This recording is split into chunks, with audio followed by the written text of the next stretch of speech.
Власта не отстапува од трошењето на народни пари за агитирање кај граѓаните за референдумот. Примерот не е начисто ниту колку ќе троши од партиските пари, ама и покрај бројните реакции во јавноста. Заев уверува дека во попријатна и попривлечна атмосфера граѓаните ќе одлучувале за својата иднина.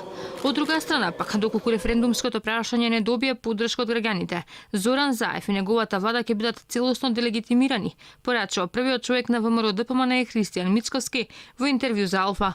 Точно се знаат кои ќе бидат условите за да некој референдум биде оквалификуван како успешен. Они очигледно не веруваат во сето тоа и затоа одлучија да биде консултативен, понатаму таа скепса и недоверба самите ја комуницираат неформално, добиваме такви информации. Кога човек самиот не верува дека нешто е добро, кога човек самиот не верува дека нешто ќе успее да го направи, тогаш тоа е осудено на пропаст уште пред да почне да се спроведува било каква операција.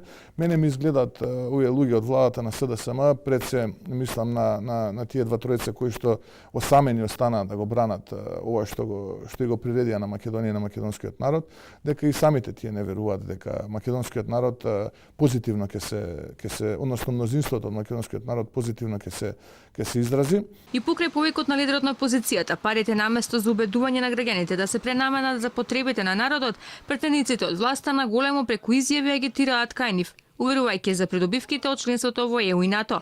Премиерот од Крива Паланка пак убедува дека вложиле труд за да постигнат ваков договор, за како што вели подобри перспективи, иако во јавноста не стигнуваат бурните реакции од штетните последици кои ги носи преспанскиот договор. Секако не е лесно после 27 години се постигне така чувствителен договор, каде што секако ги раздразнува со право нашите чувства, јас ги споделувам со граѓаните, но истовремено ги споделувам желбите, охрабрувањата и верувањата во добрата иднина на Македонија. Конечно, сите знаеме дека договорот со Грција ни ги отвара портите кон НАТО и Европската унија, кон подобар живот за граѓаните, кон повеќе пари за секое семејство, кон можности да расте стандардот на нашите граѓани, да ги задржиме младите овде, ама и секако и да се очуваме територијалната целовитост на ова грутка парче земја, која што ни е оставена од татковци и од дедовци.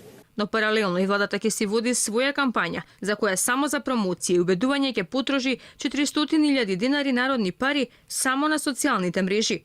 Спотови со пораки за да се излезе и гласа на референдумот Заев и министрите веќе неколку недели наназад јавно споделуваат, иако снимањето на промотивните спотови оттаму веруваат дека ќе биде отстапено на претениците во парламентот. Од влада најавија и непристрасност во информативната кампања, па тоа што преку Facebook, Twitter, Instagram ќе повикуваат на гласање не било спорно, бидејќи било стратешко пределба на владата.